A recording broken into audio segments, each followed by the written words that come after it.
Hello and welcome to Tabadlab's Policy Roundtable number 35. We're talking about out-of-school children, and the basis for this roundtable is an excellent report that must be read and should open our eyes by the Pak Alliance for Maths and Science. And the report estimates, it says that a third of Pakistan's school-going children are not in school. And there are two kinds of categories here. Children who have enrolled but drop out, and also children who've never been to school. What's really worrying, I think, personally, as somebody who's really closely followed the education sector and its development, is that the percentage of children who have never been to school hasn't budged for over a decade. And we must bear in mind that it is about a decade ago that Article 25A was introduced into the Constitution that mandated the state to provide compulsory education to school-going children or children between the ages of 5 and 16. I think that the debate on the single national curriculum has really sort of dominated conversation about education, but we mustn't forget that the debate about a decade ago was on the 20 million or 25 million children who are out of school. And we're going to talk about the numbers a little bit more as well, because we have the authors of this report with us. We have Huma Farhan, who is, we have Huma Farhan, who is a program lead at Pak Alliance for Maths and Science, and she's one of the co-authors of this report as well. We also have Zohair Zaidi, who is an education consultant at the World Bank, and he is also one of the co-authors. And we have with us Ambreen Arif, who is an educationist who has 20 years of experience in policy making and an advisory capacity to various governments with us as well. But I think when I would like to start talking about the numbers a little bit, because Zohair, as you know, the media, as well as political parties, as well as advocacy groups, were talking about 25 million school children over a decade ago. Could you sort of break down the figures for us? Because it's a third of Pakistan's school-going children. It's about 20 million. So I've talked about the categories a little. Just talk us through the numbers here.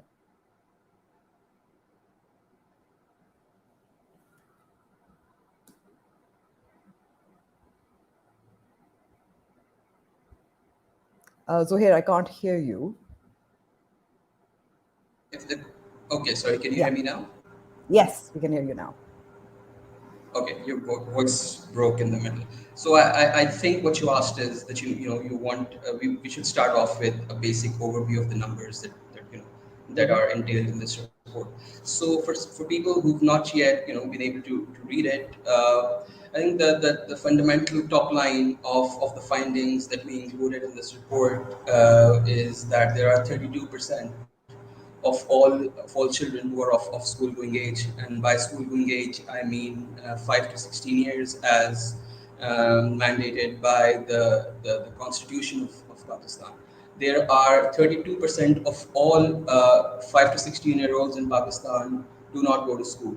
And once we take out the total number of children in Pakistan that belong to that age cohort, and that number comes to us from the population census results that have recently been published by the Pakistan Bureau of Statistics, we find out that according to very, by the way, conservative estimations that do not include any projections for the population growth post 2017 when the population census happened, there are around 20.5 million children in Pakistan that do not have access to school, and these children are categorized as being out of school.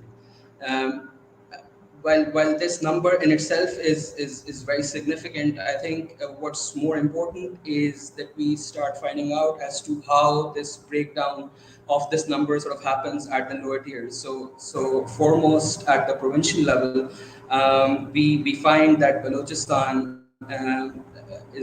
has the highest proportion of out-of-school children, around 47%, followed by Sindh, which is 44. Then we have KP at 32 and Punjab at 23. There are 10% of all eligible children that is between the ages of 5 to 16 in Islamabad that do not go to school. And so that is basically the overview that sort of sets the context for for some of the more sort of perhaps more nuanced findings that we may talk about subsequently. So in terms of the quantum of the challenge that the policymakers in Pakistan find in front of them right now is that there are 20.5 million children out of school, and there are certain provinces in the country that are farther behind than the rest in terms of ensuring that these children have access to schools, government schools. Thank you, Zuhair, for setting up the context. And Huma, I'd like to bring you in now just for a breakdown of the numbers, because according to UNICEF, Pakistan has the second highest number of children who are out of school. So could you sort of break it down a little? I know that there are two categories, and given the estimations, it's based on the 2017 census as well as the survey that the Pakistan Bureau of Statistics does every 2 years as well. So, the estimates, how do you came about those, as well as could we have a breakdown of how many children within this 20 million, within this one third or 32%, constitute children who've never been to school and children who went to school but dropped out? Thank you, Amber. Like you said, the report, the missing third, is sort of based on a public data set that is available and that's collected by the government. So, what we did basically is we took the proportions from the PSLM, and then we mapped it onto the population and housing census that we have from 2017. It's important to note here that the estimate that's there for 20 million children who are out of school at the moment is conservative, because it is then mapped onto 2017 census, for which, if we do take into account the sort of growth rate, population growth rate, or the factors that come in because of COVID impact, those have not been taken into account. So by and large, the problem is far more than the 20 million children that we've reported are out of school. Like Zuhair mentioned, the proportion, if we speak about proportion, we've got Balochistan at the top, which is 47% of the students, of the children who are out of school. And in terms of quantum, we've got Punjab, where we have 7.7 million children who are out of school. In terms of understanding where we are and what constitutes by age group as well as by gender. Where we know that more than 50% of the out of school children are at the moment girls, that's 54%. And we also at the same time know that in terms of regional division, 77% of the out of school children belong to rural areas in Pakistan. Wherever we see in terms of never enrolled and dropped out students, it's very interesting to see that in age brackets where we see in sort of early years, which is age 5, 6, and 7, majority of the students are sort of not enrolled in age brackets which are earlier, which implies that in ways it's either late enrollments into the school, and we see that as we move along the age bracket, we peak at 9, and we see that the maximum enrollments that we have is at age 9. And then again, we see that the students begin to drop out of school for various reasons, which are at provincial level and at different district levels as well. And they do show an interesting pattern when we go at lower administrative units. But by and large, we know that these are the age brackets which are of primary concern when we speak about policy reforms. I'd like sort of to go back to something that you talked about, and something that has been obviously uppermost in terms of the minds of people who think about policy, who write policy, and who've done research papers as well. And there's been multiple discussions on this in the last year. To give you an example, last year, the Malala Fund, for example, did a survey on the impact of COVID-19, especially on young girls. And it was a survey that was across provinces. And again, just to bear in mind, it wasn't a nationwide study. It was actually a survey, in which definitely found what we assume, which is that when it comes to education, girls are lower on the priority list. Even in terms of online learning, for instance, they won't have access to laptops or tablets or Wi-Fi devices, devices that would enable them to have an education, or have dropped out entirely. What would you suggest? how do we factor in the learning loss? How do we factor in COVID-19 in terms of girls' education, which is already obviously girls in Pakistan face immense challenges in terms of reaching high school, getting enrolled, and all of those issues.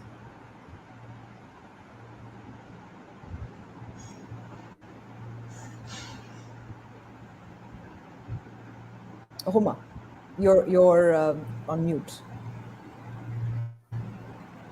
Sorry, could you please repeat the question? Your voice was breaking, so I just heard Okay. the last bit only. Okay, I'm just going to repeat the question, and just so everybody knows that we're all on. There's a storm. There are rains all over Pakistan. The internet is choppy, and if one of us drops out, I'm hoping that our people who are watching are going to be very patient with us. And I'm just going to quickly repeat the question. So your survey, obviously, and your study is based on estimates, and estimates that go back a few years. But we also have to bear in mind, and given your expertise, that COVID-19 schools that have gone online, as well as economic insecurity, has also actually would have impacted the numbers in terms of out of school children. Do you think, and I'm going to pose a question here, do you think that the government needs to actually conduct these surveys more often or more frequently, because our estimates are clearly outdated? Absolutely, Amber. This was the latest data that was available for us to run any numbers specifically. So that's what we've used. And like I said in the beginning, these numbers do not at the moment reflect the impact of COVID. If we were to, we have other studies like the one you mentioned, Malala Fund study, which was executed in specific districts. And the idea was to understand the impact. And we've seen that the impact for girls is higher when compared to boys in terms of the return back to schools. Another little bit of question that I did sort of pick up in the earlier question that you posed was in probably the impact that it's had in terms of girls' education specifically. So the Malala Fund report also talks about the impact that is higher, and in a way starts to explore a little bit about the reasons why girls would, in all probability, be impacted more with COVID. And one of the most prominent reasons that we've seen in that study is that the household work and the care work in our culture is generally perceived as a woman's role, or is perceived as the burden that is going to be passed on to a female in the house. So in that case, the study says that there is about 40% more increase in terms of chores, and the burden of that is on females, which is more likely to have more girls dropping out of school because of the financial burdens that the households, and especially poorer households, children of poorer households who eventually do end up in government schools, they have to then eventually make choices of whether sending a boy child or a girl child to school. So the sort of preference is always for a boy child. In terms of technology as well, we'll see that in the socioeconomic factors and in many specific districts in our country still, that access to a mobile device for females is still very, very limited, that too at a very young age. It's culturally not acceptable. And also, even if parents or the household can afford a smartphone and can have internet connectivity to be able to have students access learning content digitally, what really happens is that there's again the choice that they have to make, and then it ultimately ends up being the boy child who has access to the device, if at all, that is available at the household. That's where we're at in terms of the impact that COVID-19 can potentially and does actually have on girls' education. In terms of having actual numbers that we can sort of report, that's something that's at the moment missing. So yeah, that's where we're at. All right, thank you so much. And I'm going to turn to Ambreen Arif here, because I think again, and I'm going to re-emphasize this. What I found really disturbing about your excellent report, Zohair and Huma, was the fact that the percentage of children who are still out of school or who never went to school hasn't changed. And this has been after many years of public outcry, advocacy, talking about those missing children, talking about out-of-school children. And yet we've also seen a number of interventions that may be on a small scale, and yet that has not budged. And I'd like you to speak about that if you could, Amreen. Thank you so much for picking up a very important topic for education in Pakistan. Like you said earlier, the education platform has unfortunately been taken over by a debate in Pakistan कि बच्ची ज़मीन पे बैठी है कि सोफे पे बैठी है तो माँ किधर बैठी हुई है, while forgetting कि many of our children that are in public sector schools are probably sitting in a worse condition or not even sitting in the school. So I think those are some of the things that we need to emphasize. So I think the report by Pam, Salman Naveed and his team deserves a lot of credit for bringing the real issues out. And this is unfortunately not the first report on out of school children that has come out for Pakistan policymakers to read and to talk about. There was a report that was done by Alif Elan, the 25 million broken promises. And if we factor in another report that was done with the help of World Bank quite recently, actually a couple of months ago, that report was actually presented to the cabinet as well, and there were extensive presentations of the data to the education department at the federal level as well.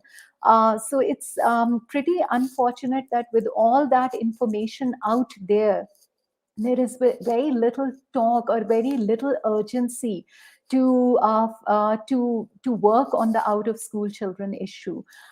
If you look at the issues that have been highlighted in the report that PAMS has done, those are things that as educationists and education departments, we have known for many, many years.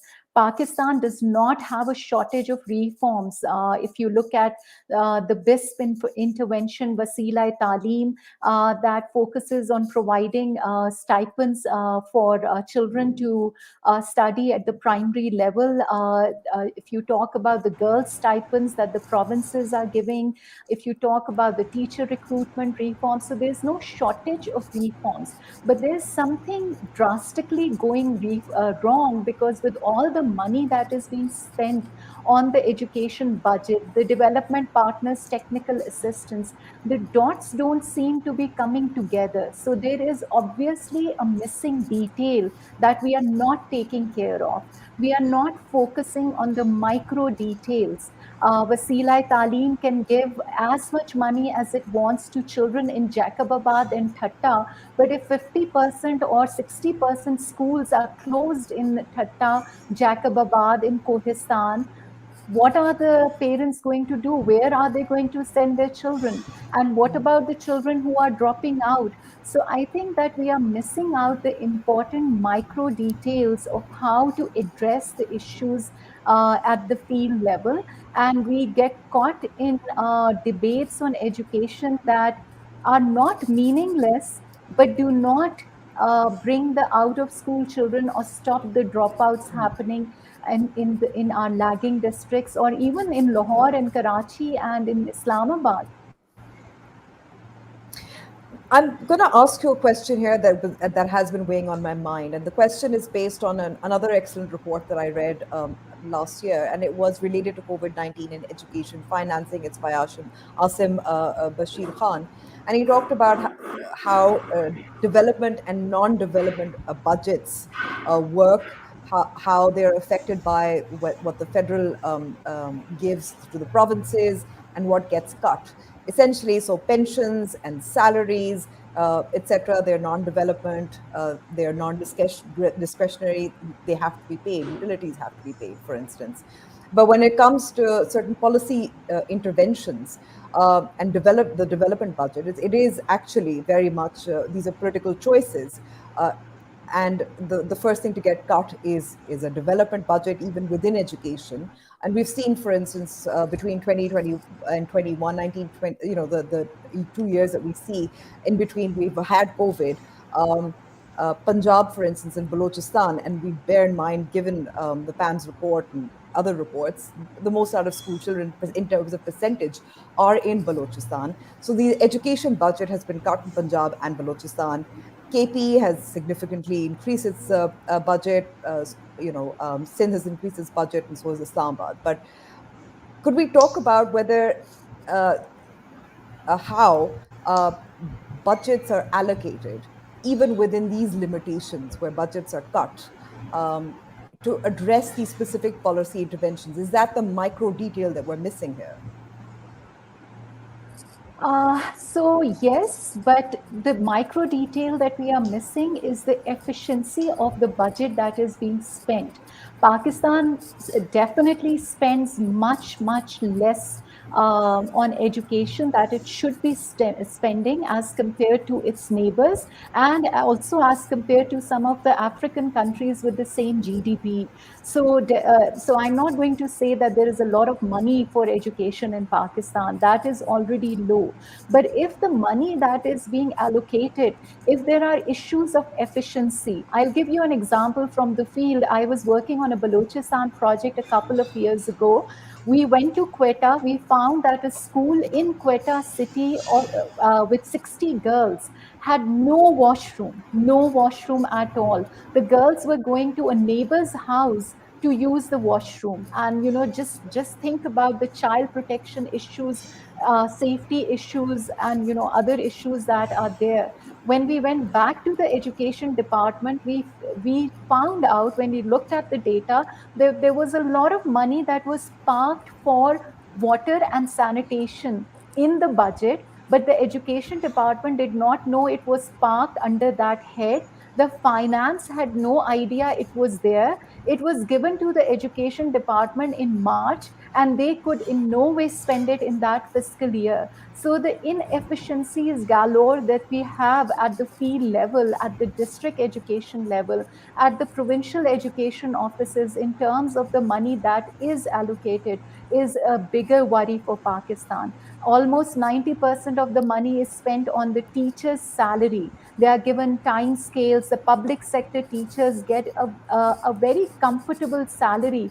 And if we did another survey, and we found out that the starting salary of a doctor of 17 grade is the same as that of a teacher, who spends less time on their education as compared to the doctor who has to go to through a professional education course.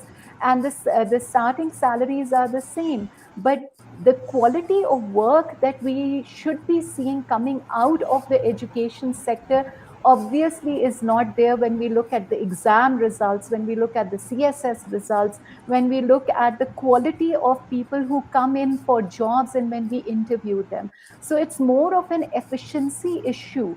And unless and until we straighten out how the district education departments work, education unfortunately is being managed, although education is devolved, but it is being managed at sometimes at the provincial level. Sometimes the chief minister's office is deciding teacher recruitment policies.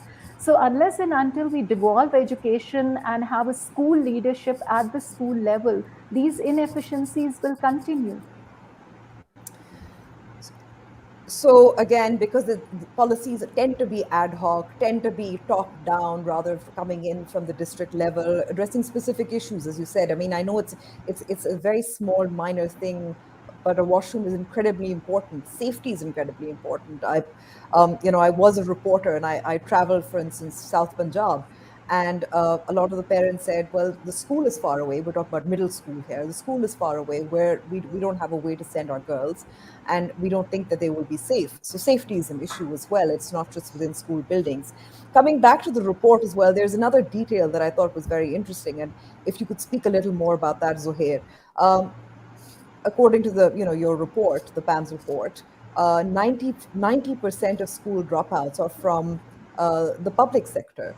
So again, because we're debating the single national curriculum, there's talk again about teacher training and all of that. What would you attribute that to? Is it the quality? Is it the facilities that are provided to children?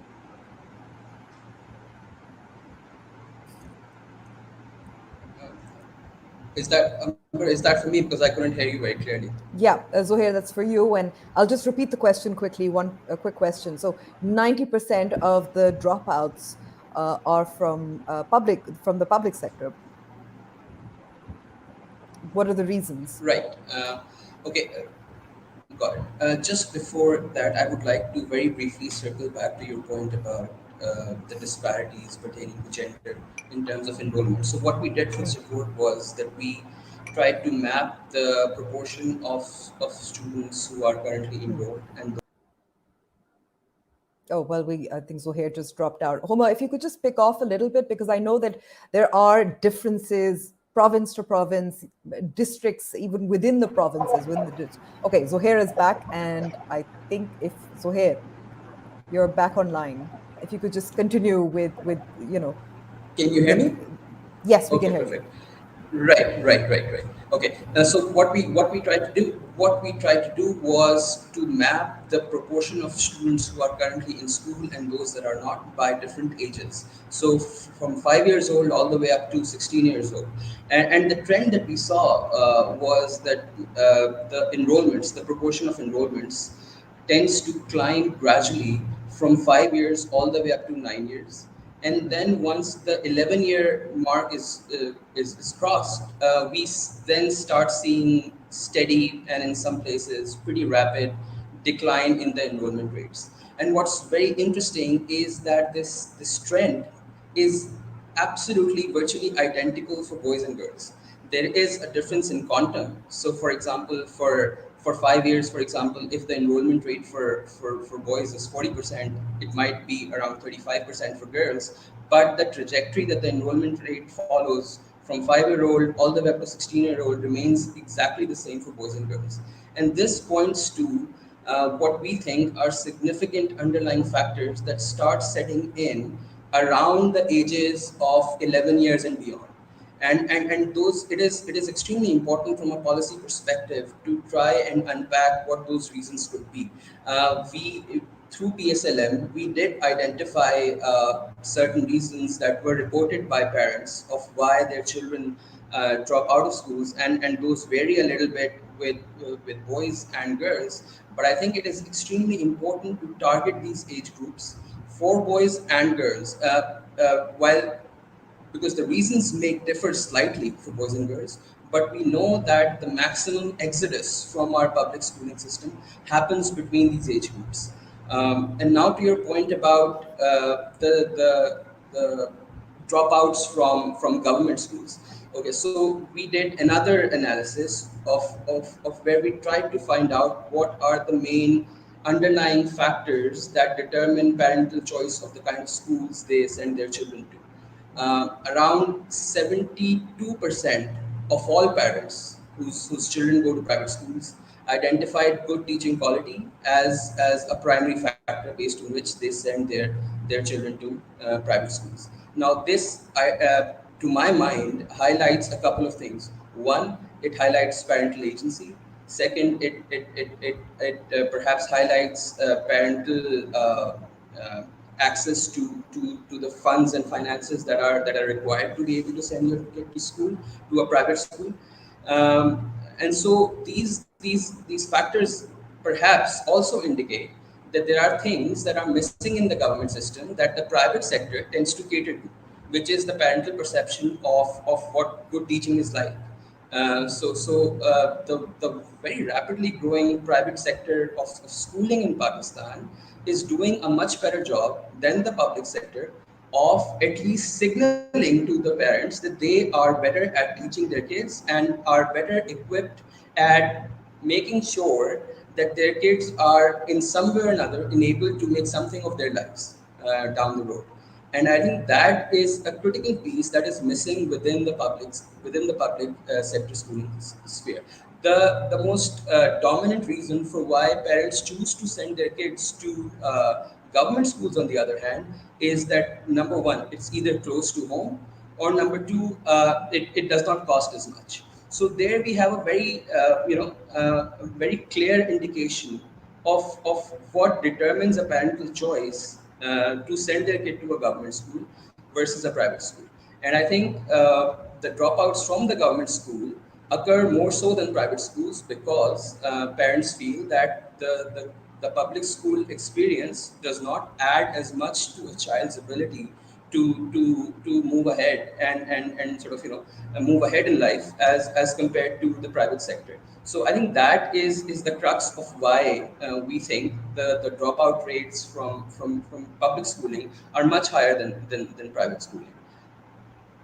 So we're going to keep on this subject of dropouts because this is important in terms of when we look at how policymakers should address it. And I want to talk about this with you a little bit as well, Huma, because as it has been well established, so here's also talked about it. Their parents and children both, they do want to go to school. It isn't that they don't. In fact, a great proportion of children go to private schools that are also cheaper than those elite high-end private schools. So our conception of private schools tends to be the sort of elite sector, but there's also those in middle sort of tier private schools as well.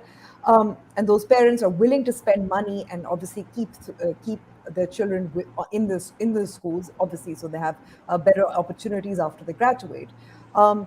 What should the public sector learn from the private sector then?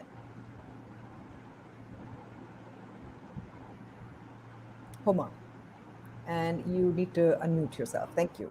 Yeah. I think there's a lot to sort of learn from the private sector, where we say that the government sector, in terms of lagging, where retention needs to be the focus point. And one interesting thing that's not part of the report itself at the moment, but that's something that we're actually working on and seems to be something that's sort of feeding into where our children are going, whether that's public school or private school, is when a child is enrolled in a school.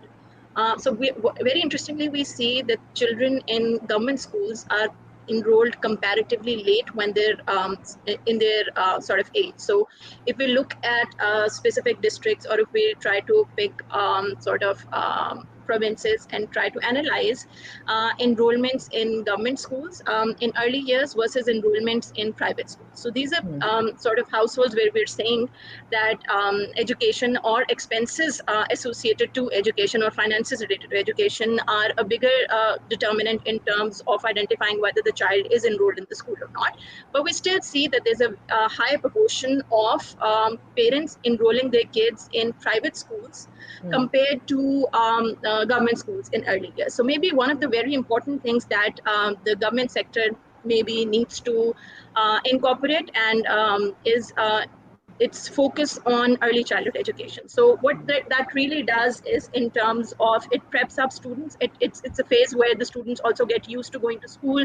They're sort of familiarized with learning content. They get in a habit of attending classes. They get in a habit of learning in a fun and an interactive way. And that's something that we know, and we see one of the provinces taking the lead in and sort of experimenting and seeing whether that helps in terms of more kids going or enrolling into schools in early years. But that does play an important role, because if the child is sort of enrolled late in primary schooling, if we see that a child aged, let's say 7 or above, is enrolled in grade 5, there's a very, very high chance of that child actually dropping out sooner than a kid who has been enrolled since age 5. So that's one of the factors, one of the things that maybe the public sector needs to invest a lot more in, and that's early childhood, where you've got a sort of focus on how the kid starts to get familiarized with formal education system. All right, thank you. Ambreen, I'd like to come back to you on this question as well in terms of dropouts. There is obviously a certain age group that drops out as well, and this occurs, I believe, after 9 or 10, and it tends to be girls. If you could speak about that, and if we could also talk about variation in terms of the provinces. Let me start by picking up what Homa was talking about and the early dropout. The problem in Pakistan is that I would say, again, the policy is pretty messed up.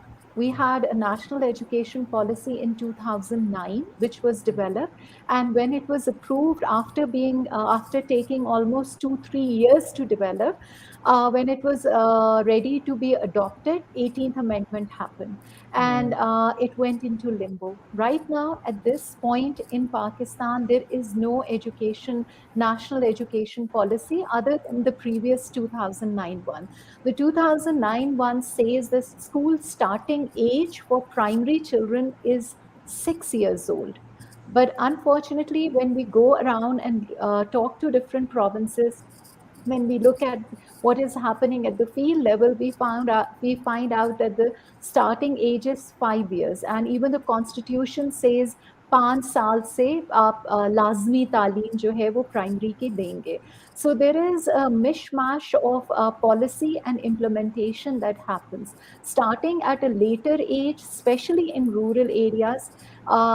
May be a better option for Pakistan, and this is something that obviously needs to be analyzed and looked at, because the children will be slightly in a better position to manage the school and will be able to go to the school, especially in the rural areas. So starting younger is not helping Pakistan. And even if you look at the worldwide data, you will see that majority of the countries across the world have adopted 6 years as the starting primary age. Early childhood is a policy that obviously requires a lot of attention and a lot of resources. It's not just about putting a teacher in the school. We already have many multi-grade schools. Sindh has more than 60% multi-grade schools. Balochistan has the same issue. And those multi-grade schools where children are all put together in one classroom obviously do not make for a quality learning experience. And as children grow older, if the multi-grade teacher is a male teacher, parents start pulling out the girls from it. So the gender disparities, the minorities, we haven't even touched upon the minority issues in this discussion yet. So all those And we haven't even spoken about the disabled as well. exactly, that was going to be my next sentence. Thank you for picking that up. So, those are some of the issues. So, unless and until we pick up a microscope, a magnifying lens, look at the issues at the field level and address them, all these issues will keep going around in circles. So, we definitely need to get our policy landscape clearer, much more clearer at the national and the provincial level, and then need to make it implementable at the district level.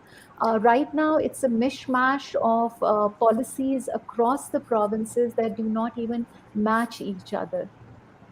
Okay, so I'm just going to tease this out a little more Sorry, because I'm very can I interested. just, if you allow me? Yes, absolutely. If you want to address this, I'm really happy to do that, because I think one of the things. Just wanted to add. All right. Go ahead, Zohair. Okay, just wanted to add a little bit more detail of how the provincial sort of trends differ with each other in terms of dropouts. So from the data that we gathered, we categorized our school children as of course ones who have never attended school versus the ones who dropped out during later years. For the province of Balochistan and Sindh, out of all the children that are currently out of school, around 60% up until the age of 16 are those that have never attended school. So a large majority of out of school students in the provinces of Sindh and Balochistan are those that have never attended school. That differs pretty significantly from all the out of school children in Punjab, for example, where all the out of school 16-year-olds, out of them only 32% have, or 30 odd percent have never attended school, and the rest have dropped out. So this points to very real policy implications, especially for the provinces of Sindh and Balochistan, who have to not only figure out a way to avert the rate of dropouts that happens, but also have to figure out a policy calculus that allows them to enroll students into the schooling system in the first place. So I think it is extremely important. Like I said before, policy until and unless it is driven in light of these findings, of whatever data that is available, I think won't really make much of a difference until that happens. All right, no, thank you so much for that intervention. That's really important. And because we're now sort of past the halfway mark and we've been getting some comments and questions, I'm going to be incorporating them in my next set of questions and round of responses. So, because we've had, for instance, we were talking about the district level. Ambreen, you spoke about it as well, and Safian Jabbar has talked about the need for a capacity assessment of district education department, who are drivers of spending billions and imparting education to over 100,000 children in their jurisdiction. We also know that and again, this comes back to sort of the question I did want to ask you, talking about the 18th Amendment, talking about the education policy. The idea really was that each province would be able to frame an education policy and spend according to the needs. For instance, if we talk about Balochistan and Sindh, as Zohair and Pams have, has identified in their report as well, which is where you have a lot of out-of-school children who've just never been to school. Target them, reach out to them, spend a little more money there, perhaps. So, if you could address this, Ambreen, please.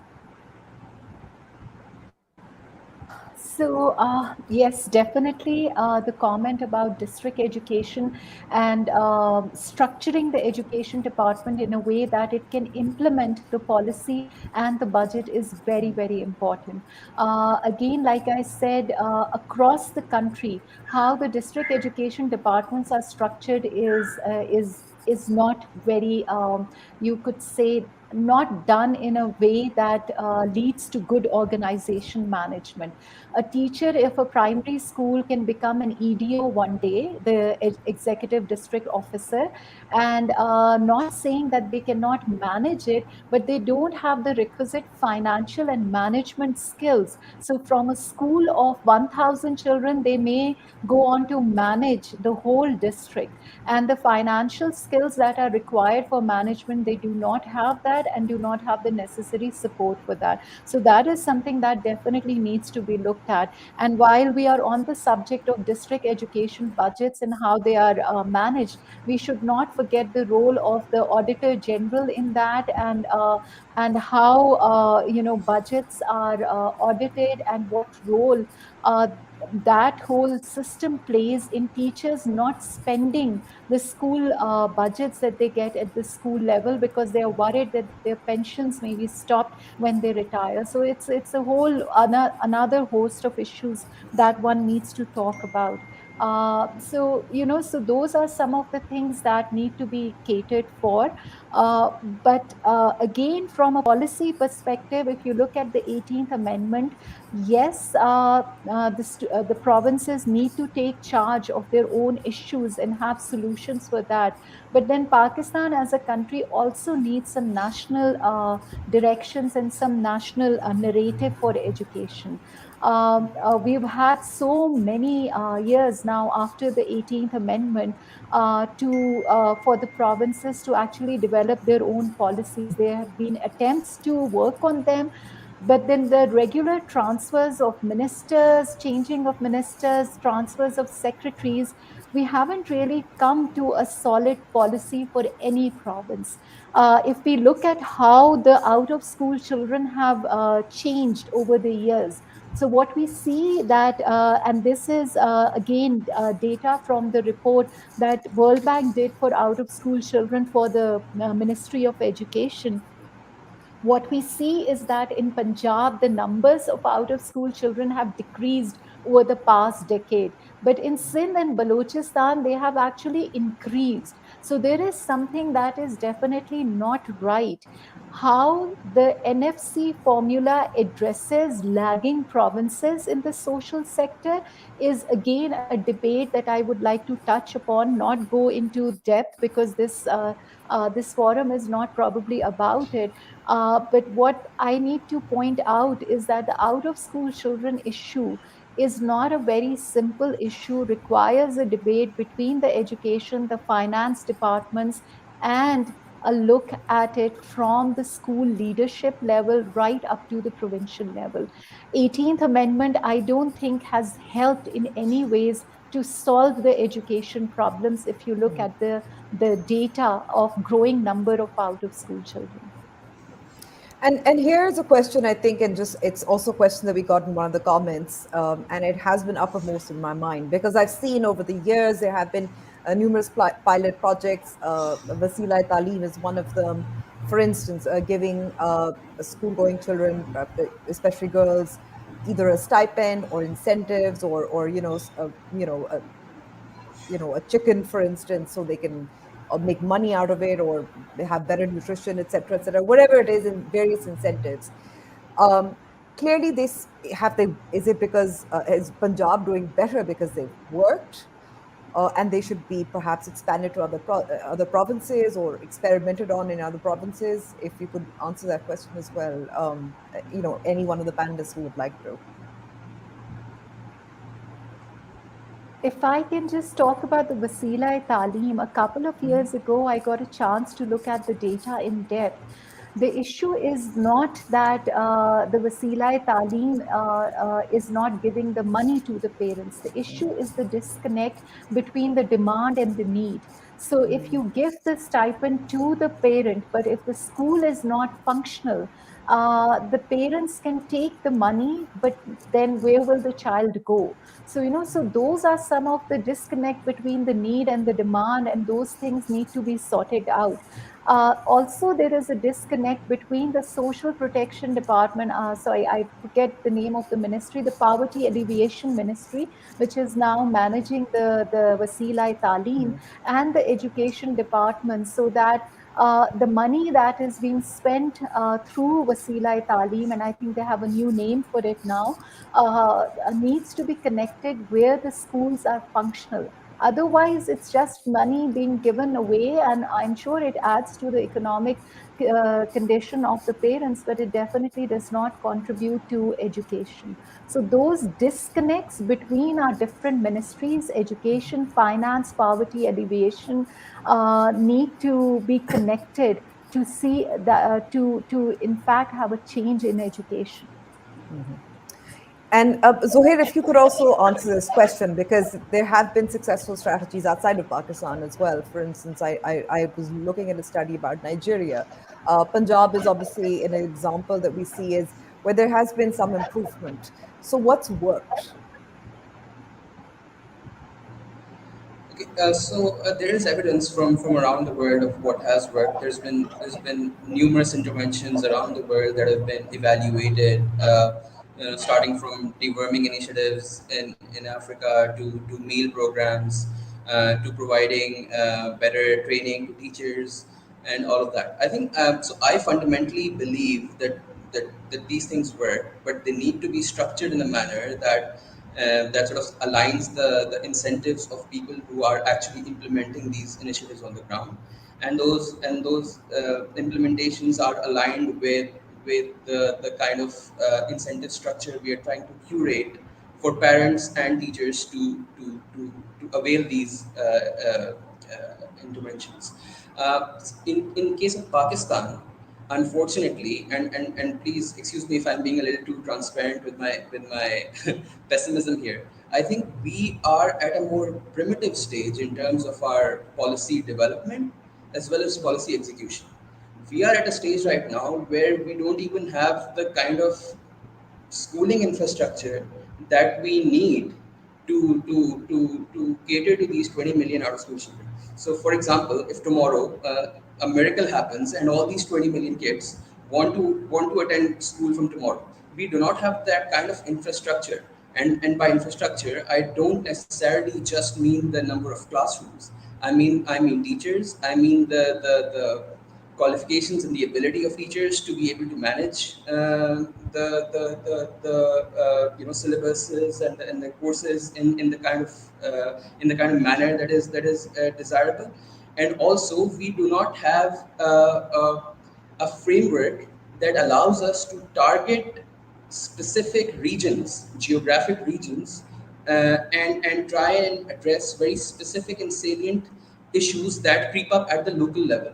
What ends up happening when we think about education in Pakistan is that it either becomes a national issue or it becomes a provincial issue. but it very seldom trickles down to in a manner that informs policy that is implemented at the local level. So the effort with this report was to try and identify the variations that we see not just between provinces but within provinces. And we only had access to data at down district level, but I'm very sure that there are even more variations existing within districts as well. So the policy apparatus as well as the implementation apparatus of the education bureaucracy across the country is just right now not equipped to target whatever varying factors we come across at the district and the sub-district levels in an efficient and effective manner. All right, thank you, Zuhair. And we have another question, and I'm going to throw this at you, Homa, now. If you could talk about the role that technology in EdTech can play, and I remember a few years ago as well, I went to KP and there was a project that was using radio, actually, because obviously internet, Wi-Fi connectivity is an issue, but it was also using a combination of things, including radio, in order to improve teaching. So if we were to focus perhaps on certain areas that really need help and use technology and edtech, and especially put up all the infrastructure that you need, is that a possibility where you could actually just sort of speed up some of the where we're lagging? Thank you, Amber. I'm just going to take like a minute and go back to what Amber and Zuhair were discussing in terms of SRs transfers and broadly speaking, conditional cash transfers. So also, I think what Zuhair was just saying in terms of policy, there's a huge disconnect in terms of policy as well as implementation. There's a disconnect in terms of our education reforms. So most of them are sort of linear in nature. So what conditional cash transfers, which is if a girl child is attending school for say 80% of that quarter, they'll be given a certain amount for just attending the school. What the problem here is that this gets girls or kids to school for a certain specific time period, and because this is not in any way linked to what the child is then learning in school, what really happens is that as soon as they see that the opportunity cost increases and there's an opportunity for the child to be engaged somewhere else, and that percentage or let's just say that transfer that they're getting is comparatively less, they just happen to sort of withdraw. So until unless we sort of link our reforms, and it's not just single-handedly in terms of, okay, we've got to get kids in school. As long as we're keeping that, we're going to always continue having this huge proportion of children who are out of school, and we're not going to be able to sort of come up with a plan to address it. So we've got to realize that we have to have reforms which link up not just enrollment, but also retention, and retention in terms of what the kids are learning in school. So if there's no value being added in terms of what they're learning in schools as a human, as a citizen, they will eventually drop out. And that's something that we see in the age cohorts and trends, that they at higher grades tend to drop out sooner. That's just something that I wanted to add. In terms of the question that you posed were related to technology and edtech, yes, that can solve portion or a sort of a small portion of what the challenge is, but there's some sort of stark realities that we have to face in terms of bringing edtech as a large-scale policy, and in a way trying to sort of substitute this as a solution to what the problem is, because we've got 77% of our out-of-school children living in rural areas. A significant majority of these, we know, will not have access to internet. They will not have access to mobile devices. They will not have access to, or maybe in certain cases, they've not even seen what a laptop or a computer looks like. So it's going to be very challenging to say that EdTech can solve the problem at a large scale. Yes, in certain pockets where we know we've got urban populations and we've got access to these technology materials that they can learn from. We've had the example of tele-school and tele-talim being rolled out right after COVID. And we also initially saw that it was it was great to see that this came about in about a month and a half, and that was in a way a collaboration of public and private sector. But what I personally think is sort of missing is that we're coming up with sort of ad hoc sort of solutions that may or may not solve the problem without a sort of a long-term vision in terms of identifying whether that's working or not. So whatever content is shared either through radio or through television, and I'm talking about these two specifically is because they have the largest sort of audience specific to our context. We've got to see what works on the radio. We've got to see if the students who are watching, who are learning content by watching on television, whether they've learned, whether there's need to sort of tweak the content that's being shared there. And specifically, learning is very different when it's happening inside a classroom and when it's a person-to-person sort of transfer of information versus when it's happening digitally. So we've got to make the content exciting for the students to be able to sort of stick to it and learn and not sort of switch and move on. So these are things that I think we need to keep in mind. So this can sort of solve part of the problem that this by and large cannot, and we have to always keep that in mind that we need Edtech plus non-Edtech solutions to be able to cater to this challenge. Without it, I don't think that we can sort of deal with what we have at hand. All right, thank you. And I'm just going to sort of, there have been a lot of fantastic comments, that really, for as far as I'm concerned, and questions as well. We can't take them all, but I'm just going to quickly refer to them. And perhaps, in your closing remarks, if any one of you feels the need to address them, please feel free to do so. So, for instance, Bela Raza Jamil has talked about how dropouts is less than never enrolled.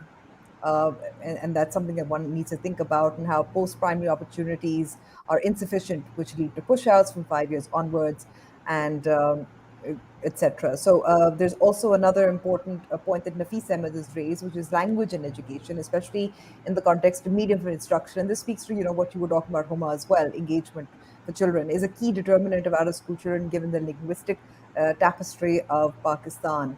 There's another excellent point that Javed Ahmed Malik has also raised, which has, for instance, has talked about is that Kohisan is an example, FATA is an example of how there needs to be massive targeted interventions and increase in order to bring these children either into school or back into school, to retain them in schools. So just in terms of closing remarks now, because we're near the end of our hour, I don't want to be having this conversation 5 years from now. What are the three things, whether it's the federal government or a provincial government, can do so that at least these numbers are less frightening? At least we don't have to talk constantly about the education emergency.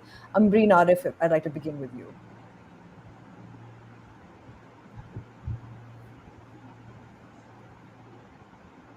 Sorry, Amber, there was a bit of a disconnect. Could you please repeat your question? My question here is, we don't want to be having this conversation 5 years from now and saying, well, it's been 15 years since education was made compulsory, etc., etc. What are the three things that need to be done so that at least these numbers are less frightening to look at? And I'm talking about the bare minimum now. The key thing I would say is start at the school level and find out how we can have school leadership that supports the school to keep the children in school and bring more children in school. That is not something that is very difficult, and that is something that definitely needs to be addressed. Identify what are the report has already identified the issues that are there, and district by district now we know with these two reports, the earlier one, the World Bank one, and now the PAMS one, we clearly know which districts are problematic. I don't know what would stop the provincial education departments to address those issues. So address them, look at community mechanisms where they can be adopted. I'll give you an example of Diamar district. I visited Diamar 10 years ago and the education was dismal. But in these past 6-7 years, there have been attempts to do community schools, and they have worked in Diamar. They may not work in Lahore, but they have worked in Myanmar, and education standards are, education indicators are improving in Myanmar. So look at what is there at the field level and address that issue. For God's sake, stop paint brushing Pakistan with the same color across the country. We are different all over. So what works in Lahore does not work in Rajanpur. So we address that issue. And policy makers and implementers need to look at what the issues are, and channel the money to those issues. Our money, our education budgets are not channeled to address issues that we have at the field level. Thank you so much, Ambreen. Huma, closing remarks. Again, if you want to address any of the comments or questions, we have another one in which Safyan Jabbar is saying that, we're raising old and outdated questions. What's new? What is the new context here? Thank you, Amber. I think I'm going to build on what Ambreen has just said, that it's really, really important to realize that one shoe fits all sort of an approach cannot work. So we have known, like say about half a decade ago, the quantum, at least the proportion of out-of-school children, we haven't been able to sort of do much about it despite a lot of policy reforms that have taken place, as ad hoc as may have been. But in terms of outcomes or results, we see that the picture is sort of a bit scary. So what we really need is to now dig down and see what's happening at each specific district level, or even at a lower administrative unit in terms of either tehsil or union council level, and identify because the problems or the reasons for children are not being in schools, whether it's dropped out or whether it's never enrolled, are going to vary dramatically across different regions. And also within the same district. So one tehsil may have children who are dropping out at the age of 10, whereas other tehsil may have children who have never enrolled. So the same strategy of enrolling kids and running enrollment drives every single year on and on is not going to help. So we're going to have to restructure how we reform policy and have to take it at lower administrative unit to be able to sort of identify and in a way address this. Another thing that I want to sort of bring to attention in the closing remarks is that we do know, and we've known for a longer time now, that the majority of the proportion of out-of-school children that we have in the country are those who are never enrolled. So these are kids who at different age brackets have never been to school, and a simple strategy of just how and what needs to happen in terms of getting these kids to school. So if a 13-year-old child is not in school, getting them enrolled back into primary and then having them clear primary, then sit for middle, and then go on to metric examinations is very difficult without a structure. So we've had different accelerated learning programs being piloted, and we have enough data to be able to say that, this is the bare minimum that we need, which could be a 1 year or a 2 year or a 3 year or multiple tiers of programs that we propose, that this is what needs to happen, and these are the different sort of streams that you can take and then sit for an exam and be a sort of a literate person, because we do know that this problem of out-of-school children then eventually results into why we sort of have literacy stuck at 60% for about a decade, and why we've got 21 districts which are sort of below 10% of female literacy rate. So unless we look at it in a comprehensive way and we come up with plans which address how the never enrolled kids, of course, I'm not saying that those who drop out of school are not important, but a lot of our issues or the number of out of school children can sort of be curbed if we look at specific districts, if we look at what interventions can help them. Very quickly, I know I'm taking a bit more time, but one thing that I just remembered that is also part of the report is just another lens that adds to how we can quickly address and in a way sort of curb the issue of out-of-school children is identifying districts which have the highest proportion of out-of-school children, and also these districts as categorized as highly state dependent.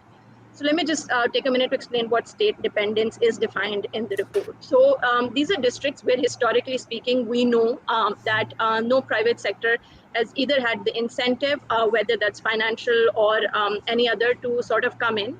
And the only source for these districts is that the children are going to eventually be enrolled in a government school. So prime responsibility I know that it is constitution, as per constitution, it is the responsibility of the state to sort of provide free and compulsory education to all children aged 5 to 16.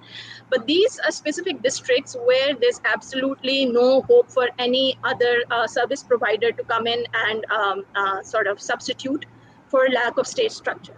So these are maybe districts where we can start off in each province and start to take that. And the report also summarizes that if we sort of pick on these 10 to 14 districts from each province, we're able to sort of curb around 40% of the out of school children.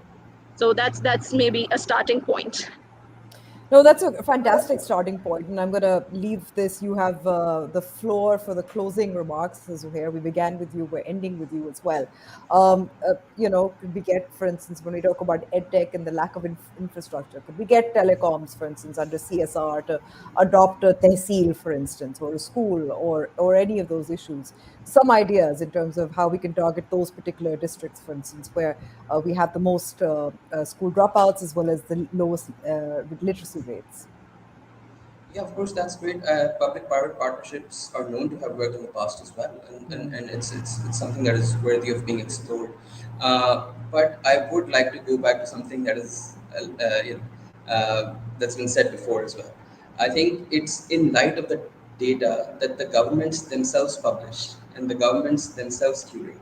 It is now about time that governments start referring to the data that they themselves curate to identify geographic pockets of out of school children that they want to focus on with a singular vision to reduce the proportion of out of school children in that particular district or UC or what have you. Unless and until these priorities are then embedded and reflected into how education financing is structured. And my suggestion on that is that I think it is about time that we start thinking about results-based financing for district level administrative units, where we identify results that we want to achieve and tie the financial allocations made to those districts against the results that those districts achieve in terms of bringing our school children back to school. Now, there's a lot of things that we can talk about that come under the purview of how to bring those out of school children back. But I think the first starting point is for governments, and I'm saying governments is because I mean all provincial as well as the federal government, to identify specific regions they want to target to ensure that, like you said, in 5 years' time, we are not where we are right now, and we have reduced the proportion and the population of our school children significantly by that time, hopefully, inshallah.